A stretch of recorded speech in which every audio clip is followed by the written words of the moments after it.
ओम नमो भगवते वासुदेवाय नमः। नमस्कार दोस्तों, आप सभी का स्वागत है हमारे यूट्यूब चैनल पावरफुल हिंदू धर्म में। आज हम आप सभी को भादो मास में श्रीमद् भागवत महापुराण में कथा अध्याय 24 और 25 का रसपान कराएंगे। आइए रसपान कीजिए कथा अध्याय 24 का, जिसमें वर्णन है राजा परीक्षित को श्रृंगी ऋषि का श्राप। श्री सूत जी महाराज जी कहते हैं कि अद्भुत कर्म भगवान श्री कृष्ण की कृपा से राजा परीक्षित अपने माता की कोख में अश्वत्थामा के ब्रह्मास्त्र से जल चलने पर भी मरे नहीं। जिस समय ब्राह्मण के श्राप से उन्हें डसने के लिए तक्षक आया, उस समय में प्राण नाश के महान भय से भी भयभीत नहीं हुए, क्योंकि उन्होंने अपना चित्त भगवान श्री कृष्ण के चरणों में समर्पित कर रखा था। उन्होंने सबकी आसक्ति छोड़ दी, गंगा तट पर जाकर श्री सुखदेव जी से उपदेश ग्रहण किया और इस प्रकार भगवान के स्वरूप को जानकर अपने शरीर को त्याग दिया। जो लोग भगवान श्री कृष्ण की लीला कथा करते रहते हैं, उसका कथा का अमृत पान करते रहते हैं और इन दोनों ही साधनों के द्वारा उनके चरण कमलों का स्मरण करते रहते हैं, उन्हें अनंत काल में भी मोह नहीं होता। जब तक पृथ्वी पर अभिमन्यु नंदन महाराज परीक्षित सम्राट रहे, तब तक चारों ओर व्याप्त हो जाने पर भी कलियुग का कुछ भी प्रभाव नहीं था। वैसे तो जिस दिन जिस क्षण श्री कृष्ण ने पृथ्वी का परित्याग किया, उसी समय पृथ्वी में अधर्म का मूल कारण कलियुग आ गया था। भ्रमर के समान सरगाही सम्राट परीक्षित कलियुग से कोई द्वेष नहीं रखते थे, क्योंकि इसमें यह एक बहुत बड़ा गुण है कि पूर्ण कर्म तो संकल्प मात्र से ही फलीभूत हो जाते हैं, परंतु पाप कर्म फल शरीर से करने पर ही मिलता है, संकल्प मात्र से नहीं। यह भेड़ियों के समान बालकों के प्रति शूरवीर और धीरवीर पुरुषों के लिए बड़ा भीरू है। यह प्रमादी मनुष्यों को अपने वश में करने के लिए ही सदा सावधान रहता है। शौनक आदि ऋषियों, आप लोगों को मैंने भगवान की कथा सीखकर राजा परीक्षित का पवित्र चरित्र सुनाया है। आप लोगों ने यही पूछा था, भगवान श्री कृष्ण कीर्तन करने योग्य बहुत सी लीलाएं करते हैं, इसलिए उनके गुण और लीलाओं से संबंध रखने वाली जितनी भी कथाएं हैं, कल्याणकामी पुरुषों को उन सब का सेवन करनी चाहिए। ऋषियों ने कहा, सौम्य स्वभाव सूत जी, आप युग युग जिए, क्योंकि मृत्यु के प्रभाव में पड़े हुए हम लोगों को आप भगवान श्री कृष्ण की अमृतमयी उज्जवल कृति का श्रवण कराते हैं। यज्ञ करते करते उनके धुएं से हम लोगों का शरीर धूमिल हो गया है, फिर भी इस कर्म को कोई विश्वास नहीं है। इधर आप तो वर्तमान में ही भगवान श्री कृष्ण चंद्र के चरण कमलों का मादक और मधुर पिलाकर हमें तृप्त कर रहे हैं। भगवान प्रेमी भक्तों के लवक मात्र से सत्संग, स्वर्ग एवं मोक्ष भी तुलना नहीं की जा सकती, फिर मनुष्य के तुच्छ भोगों की तो बात ही क्या है। ऐसा कौन रसमर्यज्ञ होगा जो महापुरुषों के एकमात्र जीवन सर्वस्व श्री कृष्ण की लीला कथाओं से तृप्त हो जाए। समस्त प्राकृतिक गुणों से अतीत भगवान के अचिंत्य अनंत कल्याणमयी गुणों का पार तो ब्रह्म, शंकर आदि बड़े बड़े योगेश्वर भी नहीं पा सके। हे विद्वान, आप भगवान को ही अपने जीवन का ध्रुव तारा मानते हैं, इसलिए आप सत्पुरुषों के एकमात्र आश्रय भगवान के उदार और विशुद्ध चरित्रों का हम श्रद्धालु श्रोताओं के लिए विस्तार से वर्णन कीजिए। भगवान के परम प्रेमी महाबुद्धि परीक्षित ने श्री सुखदेव जी के उपदेश से किए हुए जिस ज्ञान से मोक्ष स्वरूप भगवान के चरण कमलों को प्राप्त किया, आप कृपा करके उसी ज्ञान और परीक्षित के परम पवित्र उपयान का वर्णन कीजिए, क्योंकि उसमें कोई बात छिपकर नहीं कही गई होगी और भगवत प्रेमी अद्भुत योग निष्ठा का निरूपण किया गया होगा। उसमें पद पद पर भगवान श्री कृष्ण की लीलाओं का वर्णन होगा। भगवान के प्यारे भक्तों को वैसा प्रसंग सुनने में बड़ा ही रस मिलता है। श्री सूत जी महाराज कहते हैं कि अहो विलम्ब जाति में उत्पन्न होने पर भी महात्माओं की सेवा करने के कारण आज हमारा जन्म सफल हो गया है, क्योंकि महापुरुषों के साथ बातचीत करने मात्र से ही नीच कुल में उत्पन्न होने की मनोव्यवस्था शीघ्र ही मिट जाती है। फिर उन लोगों की तो बात ही क्या जो सत्पुरुषों के एकमात्र आश्रय भगवान का नाम लेते हैं। भगवान की शक्ति अनंत है, वे स्वयं अनंत है। वास्तव में उनके गुणों की अनंत के कारण ही उन्हें अनंत कहा गया है। भगवान के गुणों की समता भी जब कोई नहीं कर सकता, तब उनसे बढ़कर तो कोई कैसा हो सकता है। उनके गुणों की यह विशेषता समझने के लिए इतना कह देना ही पर्याप्त है कि लक्ष्मी जी अपने को प्राप्त करने की इच्छा प्रार्थना करने वाले ब्रह्मादि देवताओं को छोड़कर भगवान के न चाहने पर भी उनके चरण कमलों की रज का ही सेवन करती है। जिन्हें भगवान के चरणों का प्रक्षालन करने के लिए जो जल समर्पित किया था, वही उनके चरण नखों से निकलकर गंगा जी के रूप में प्रवाहित हुआ। यह जल महादेव जी सहित सारे जगत को पवित्र करता है। ऐसे अवस्था में त्रिभुवन में श्री कृष्ण अतिरिक्त भगवान शब्द का दूसरा और क्या अर्थ हो सकता है। जिनके प्रेम को प्राप्त करके धीर पुरुष बिना किसी हिचक के देह गेह आदि की दृढ़ आसक्ति को छोड़ देते हैं और उस अंतिम परमहंस आश्रम को स्वीकार करते हैं, जिसमें किसी को कष्ट न पहुंचाना और सब ओर से उपशांत हो जाना ही सर्वधर्म होता है।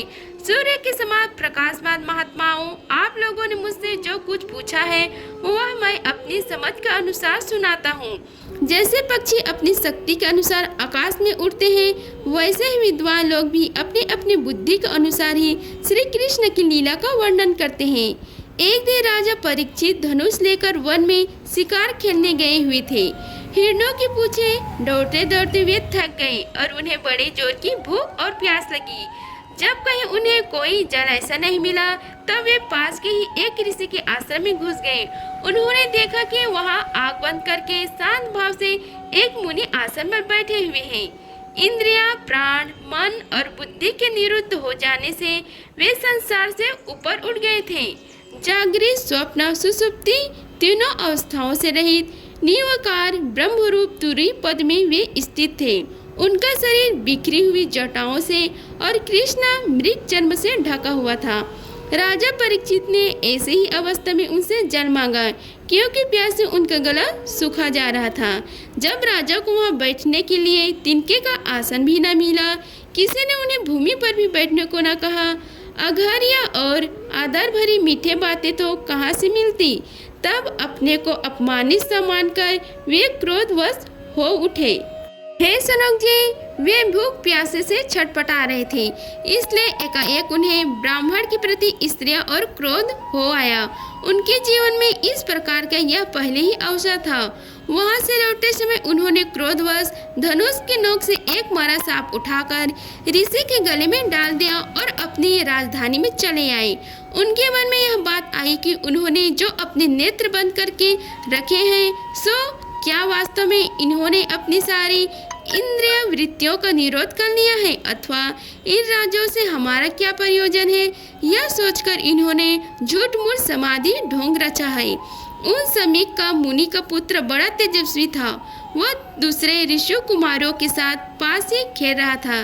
जब उस बालक ने सुना कि राजा ने मेरे पिता के साथ दुर्व्यवहार किया है, तब वह इस प्रकार कहने लगे, ये नरपति कहलाने वाले लोग उच्चिष्ट भोजी कौओं के समान सन मुशन होकर जितना अन्याय करने लगे हैं, ब्राह्मणों के दास होकर भी ये दरवाजे पर पहरा देने वाले कुत्ते के समान अपने स्वामी का ही तिरस्कार करते हैं। ब्राह्मणों के क्षत्रियों को अपना द्वारपाल बनाया है, उन्हें द्वार पर रहकर रक्षा करनी चाहिए। घर में घुसकर स्वामी के बर्तन में खाने का उसे अधिकार नहीं है। अतएव उद्दर्ग मार्ग गर्मियों के शासक भगवान श्री कृष्ण के परम धर्म पधार जाने पर इन मर्यादा तोड़ने वाले को आज मैं दंड देता हूँ। मेरे तपोबल देखो। अपने साथी बालकों से इस प्रकार कहकर क्रोध से लाल लाल आंखों वाले उस ऋषि कुमार ने कौशिकी नदी के जल से आचमन करके अपने वाणी रूपी व्रज का प्रयोग किया। कुलांगन गार परीक्षित ने मेरे पिता का अपमान करके मर्यादा का उल्लंघन किया है। इसलिए मेरी प्रेरणा से आज से 7वें दिन उसे तक्षक सब डस लेगा। इसके बाद वह बालक अपने आश्रम पर आया और अपने पिता के गले में सांप देखकर उसे बड़ा दुख हुआ तथा वह डंड मारकर रोने लगा। विप्रवर सनक जी समेत मुनियों अपने पुत्र का रोना चिल्लाना सुनकर धीरे धीरे अपनी आंखें खोली और देखा कि उनके गले में एक मरा सांप पड़ा है। उसे फेंककर उन्होंने अपने पुत्र से पूछा, बेटा तुम क्यों रो रहे हो? किसने तुम्हारा अपकार किया है? उनके इस प्रकार पूछने पर बालक ने सारा हाल कह दिया। ब्रह्मर्षि समीक ने राजा के श्राप की बात सुनकर अपने पुत्र का अभिनंदन नहीं किया। उनकी दृष्टि में परीक्षित श्राप के योग्य नहीं थे। उन्होंने कहा, ओ मूर्ख बालक, तूने बड़ा पाप किया है। खेद है कि उनकी छोटी सी गलती के लिए तूने उनको इतना बड़ा दंड दिया है। तेरी बुद्धि अभी कच्ची है। भक्तवत्सल राजाओं का साधारण मनुष्यों के समान नहीं समझना चाहिए, क्योंकि राजा के दुस्साहस तेज से सुरक्षित और निर्भय रहकर ही प्रजा अपना कल्याण संपादन करती है। जिस समय राजा का रूप धारण करके भगवान पृथ्वी पर नहीं दिखाई देंगे, उस समय चोर बढ़ जाएंगे और आरक्षित भेड़ों के समान एक क्षण में ही लोगों का नाश हो जाएगा। राज्य के नष्ट हो जाने पर धन आदि चुराने वाले चोर जो पाप करेंगे, उसके साथ हमारा कोई संबंध न होने पर भी वह हम पर भी लागू होगा, क्योंकि राज्य के न रहने पर लुटेरे बढ़ जाते हैं और वे आपस में मारपीट गाली गलौज करते हैं। साथ ही पशु, स्त्री और धन संपत्ति भी लूट लेते हैं। उस समय मनुष्यों का वर्ण आश्रम चार युक्त वैदिक आर्य धर्म लुप्त हो जाते हैं। अर्थ, लोभ और काम वासना के विवश होकर लोग कुत्ते और बंदरों के समान वर्ण संकर हो जाते हैं। सम्राट परीक्षित तो बड़े ही यशस्वी और धर्म धुरंधर है। उन्हें बहुत से अश्वमेव यज्ञ किए हैं और वे भगवान के परम प्यारे भक्त हैं। वे रात्रि भूख प्यासे से व्याकुल होकर हमारे आसना पर आए थे। वे सांप के योग्य कदापि नहीं है। इस पर न समझ बालक ने हमारे निष्पास सेवक राजा का अपराध किया है। सर्वात्मा भगवान कृपा करके इसे क्षमा करे।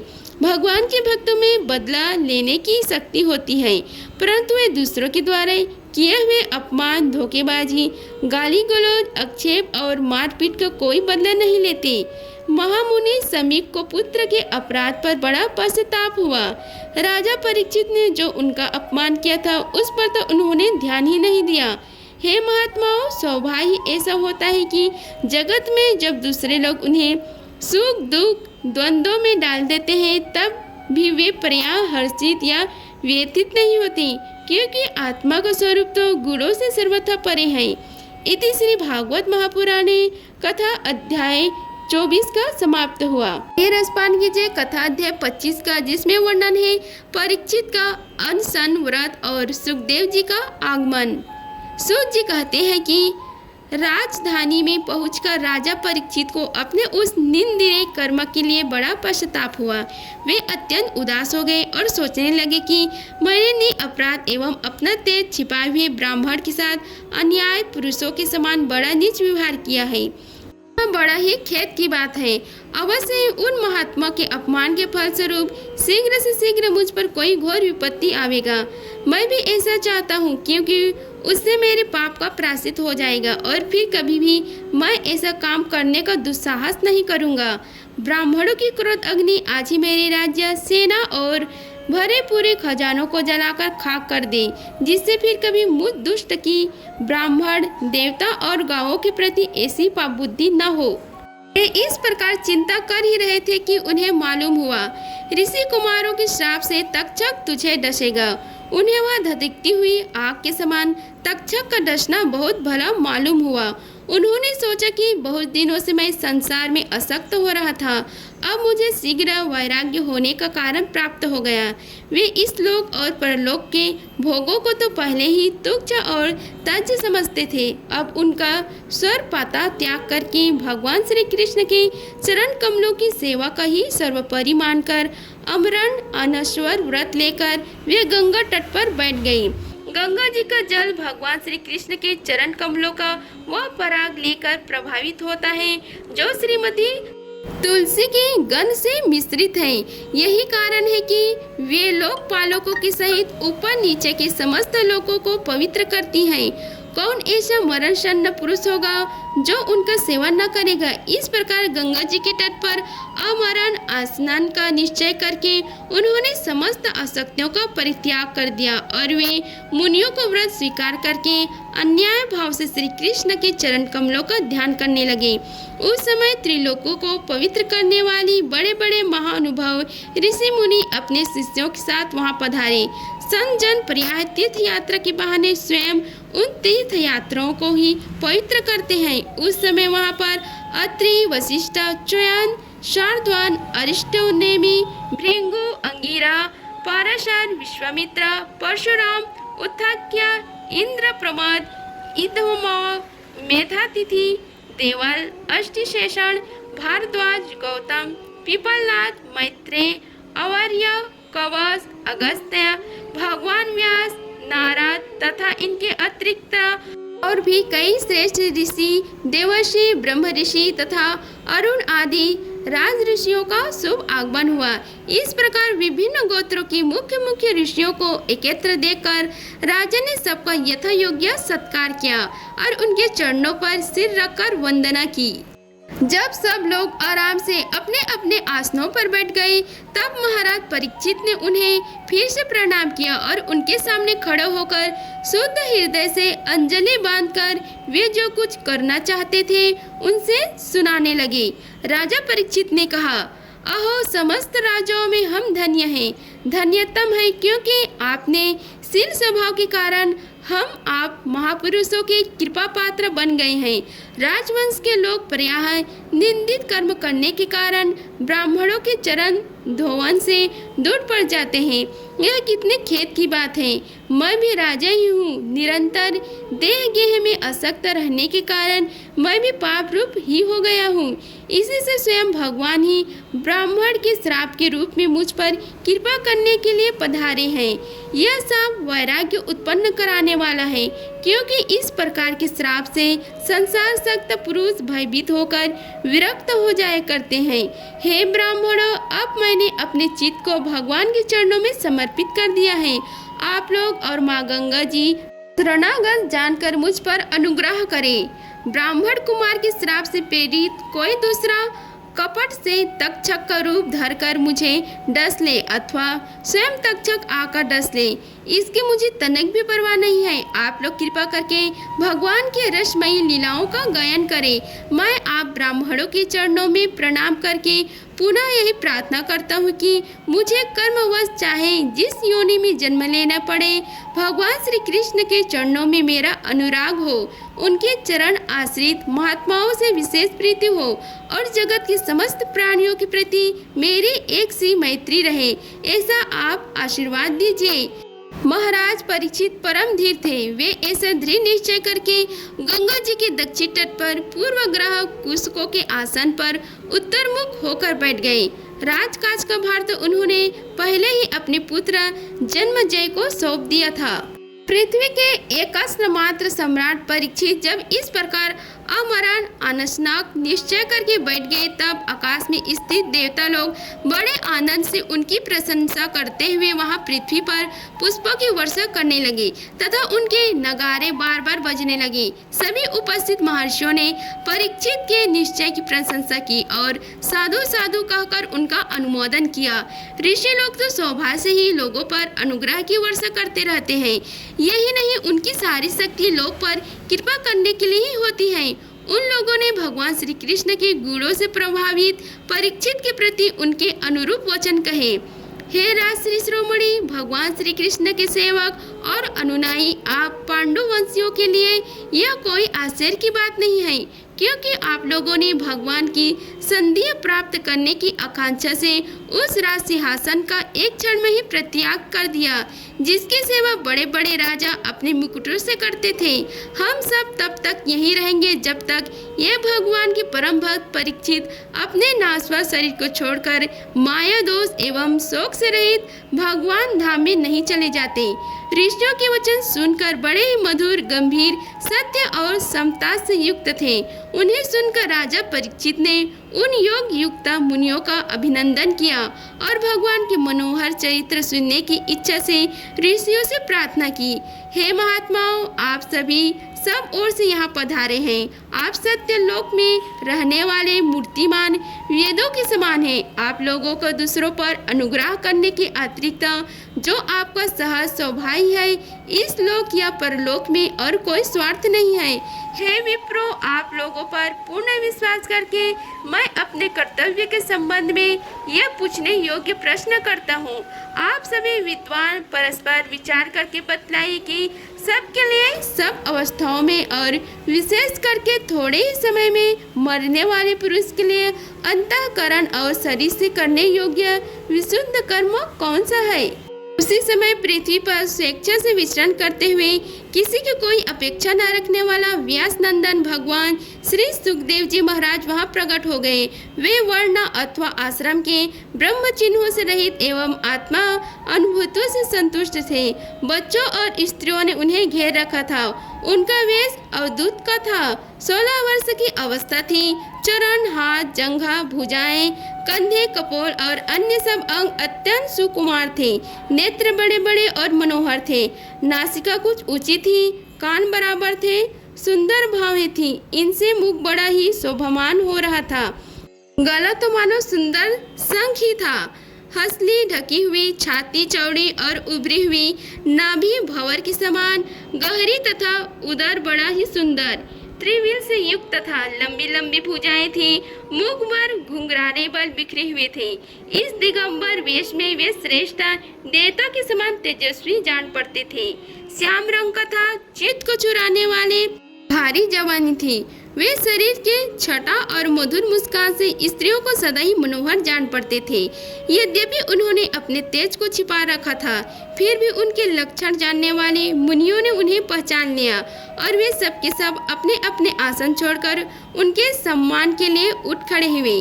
राजा परीक्षित ने अतिथियों के रूप में पधारे हुए श्री सुखदेव जी महाराज को शीश झुकाकर प्रणाम किया और उनकी पूजा की। उनके स्वरूप को न जानने वाले बच्चे और स्त्रियां उनकी यह महिमा देखकर वहां से लौट गए। सबके द्वारा सम्मानित होकर श्री सुखदेव जी महाराज श्रेष्ठ आसन पर विराजमान हुए। नक्षत्र और तारों से घिरे हुए चंद्रमा के समान ब्रह्मर्षि, देवर्षि और राज ऋषियों के समूह के अवृत्र श्री सुखदेव जी अत्यंत शोभामान हुए। वास्तव में वे महात्माओं के भी आदरणीय थे। जब प्रखर बुद्धि सुखदेव जी शांत भाव से बैठ गए, तब भगवान के परम भक्त परीक्षित ने उनके समीप आकर और चरणों पर सिर रखकर प्रणाम किया। फिर खड़े होकर हाथ जोड़कर नमस्कार किया। उसके पश्चात बड़ी मधुर वाणी से उनसे यह पूछा। परीक्षित ने कहा, हे ब्रह्मस्वरूप भगवान, आज हम बड़ी भागी हुए हैं, क्योंकि अपराधी क्षत्रिय होने पर भी हमें संत समागम का अधिकारी समझा गया। आज कृपा पूर्वक अतिथियों रूप में पधार कर आपने हमें तीर्थ के तुल्य पवित्र बना दिया है। आप जैसे महात्माओं के स्मरण मात्र से ही गृहस्थों के घर तत्काल पवित्र हो जाते हैं। फिर दर्शन, स्पर्श, पाद प्रलक्षण और आसन दान आदि का सुअवसर मिलने पर तो कहना ही क्या है। हे महायोगी, जैसे भगवान विष्णु के समान दैत्य लोग नहीं ठहरते, वैसे ही आपकी संधियों से बड़े बड़े पाप भी तुरंत नष्ट हो जाते हैं। अवश्य पांडवों के सुहृदय भगवान श्री कृष्ण मुझ पर अत्यंत प्रसन्न है। उन्होंने अपने फुफेरे भाइयों की प्रसन्नता के लिए उन्हीं के कुल में उत्पन्न हुए मेरे साथ भी अपनेपन का व्यवहार किया है। भगवान श्री कृष्ण कृपा न होती तो आप सरीखे एकांत वनवासी अव्यक्त गति परम सिद्ध पुरुष स्वयं पधार कर इस मृत्यु के समय हम जैसे प्रकृत मनुष्यों को क्यों दर्शन देते। आप योग की परम गुरु हैं, इसलिए मैं आपसे परम सिद्धि के स्वरूप और साधना के संबंध में प्रश्न कर रहा हूँ। जो पुरुष सर्वथा मरणशन्न है, उसका क्या करना चाहिए। भगवान साथ ही यह भी बतलाई कि मनुष्य मात्र को क्या करना चाहिए। वे किसका श्रवण, किसका जाप, किसका स्मरण और किसका भजन करे तथा किसका त्याग करे। भगवत स्वरूप मुनिवर, आपका दर्शन अत्यंत दुर्लभ है, क्योंकि जितनी देर एक गाय दूही जाती है, गृहस्थों के घर पर उतनी देर भी तो आप नहीं ठहरते। सूत जी कहते हैं कि जब राजा ने बड़ी मधुर वाणी से इस प्रकार संभाषण एवं प्रश्न किए, तब समस्त धर्मों के मर्मज्ञ व्यास नंदन भगवान श्री सुखदेव जी महाराज उनका उत्तर देने लगे। इति श्री भागवत महापुराणे कथा अध्याय 25 का समाप्त होगा। अगर आप सभी को हमारी वीडियो अच्छी लगी होगी तो वीडियो को लाइक कीजिए, चैनल को सब्सक्राइब कीजिए और कमेंट बॉक्स में ओम नमो भगवते वासुदेवाय लिखें। धन्यवाद। मिलते हैं अगले वीडियो में, तब तक के लिए जय श्री राधे कृष्णा।